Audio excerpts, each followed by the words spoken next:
9 years ago, I was sitting where all of you are right now, about to graduate with a world full of possibilities ahead of me, opportunity, and a little bit of anxiety.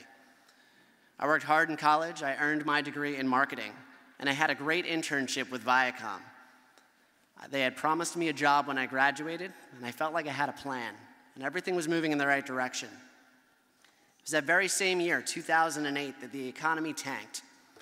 I moved home to my parents' house and started my job search in the worst economy ever. Thanks, 2008.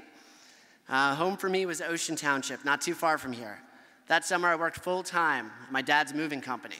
Been around for about 90 years. In fact, my great-grandfather started the company. I'd always done odd jobs growing up, but this was different.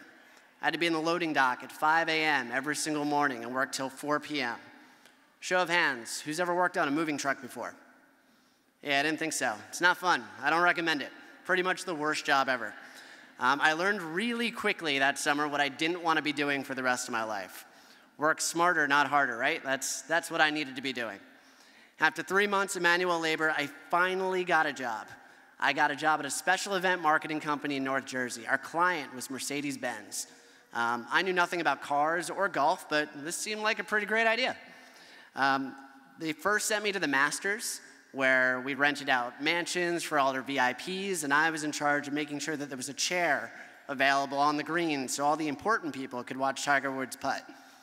Then they sent me to the Mercedes-Benz Championship in Hawaii, where I spent 10 days wining and dining their guests on Hawaiian Islands. Needless to say, the job didn't suck. I really enjoyed that job. But at the same time, my family had been running this moving business. And, you know, we saw firsthand the amount of perfectly good, non-perishable food that people were throwing away or leaving behind when they relocated. Show of hands, who's ever moved before? Figured I'd get a couple more on that one. Awesome.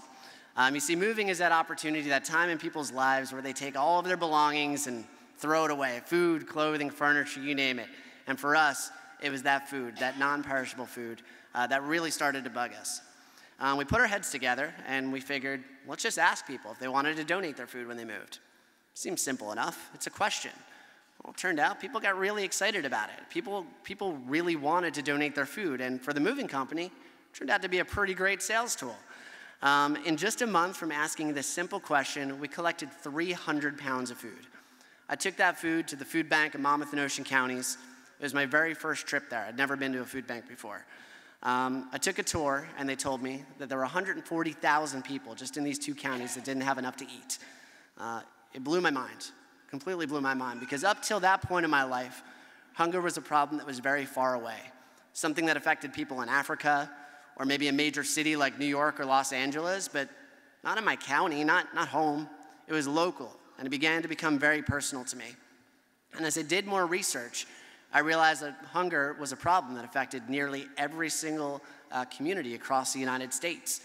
1 in 7 Americans will go to bed tonight not knowing where their next meal is going to be coming from. And at the same time, 40% of all the food that's produced in the United States ends up in landfills. We literally have enough food, but we're throwing it in the trash. This was crazy to me. My mind was racing. My family's small moving company collected 300 pounds in a month from asking a question. Could you imagine what would happen if 10 movers did this, or 100, or 1,000? Or what if every single company in America started asking their customers to donate their food when they moved? Now remember, I'm technically still setting up golf tournaments for rich people. 23 years old, I've got an incredible job, and in that moment, I knew I had to quit. You see, as excited as I was about working my dream job, I didn't really feel like I had any purpose. I thought about this for weeks. And I didn't know what to do. And then finally, one day I said it out loud. I'm going to quit. My mind was set. First, I talked to my family about this, and they'd always been very supportive. This time was no different. Then I talked to my friends. Different story there. My friends thought I was batshit crazy. And they were kind of right. I was quitting a good job that sent me to Hawaii to start a nonprofit that fights hunger. Are you kidding me? I knew nothing about nonprofits or hunger. All right, I might have been a little bit crazy at the time, but that's okay, because I saw the solution before my eyes. Thousands of movers going out each and every day, educating their clients about local hunger issues and giving them that simple opportunity to take action. I was going to give an entire industry a mission, a purpose. That year, Move for Hunger was born. Today, we've grown the organization to work with over 750 movers across all 50 states and Canada. We've launched programs with realtors, corporate housing providers, apartments, universities, and organized hundreds and hundreds of food drives each and every year. The team has grown to 8 full-time staff members and 15 interns in any given semester. And we've collected enough food, and this is an update from what she said earlier, to deliver over 8 million pounds of food. We just hit 8 million, real pumped about that, to struggling families all across the United States. But this growth has not come without its challenges. I have made so many mistakes. I've hired employees that I've had to let go. I've missed deadlines. I've been nervous about major decisions and doubted my own abilities to lead. I've launched programs that didn't work and even held fundraisers that didn't raise any money. Yeah, think about that one. However, with every single mistake, I took that as an opportunity to learn. And with a strong support network of friends, colleagues, and mentors, I moved forward because I knew that the work that we were doing was important, and I refused to let it fail. But I feel like we're only just getting started.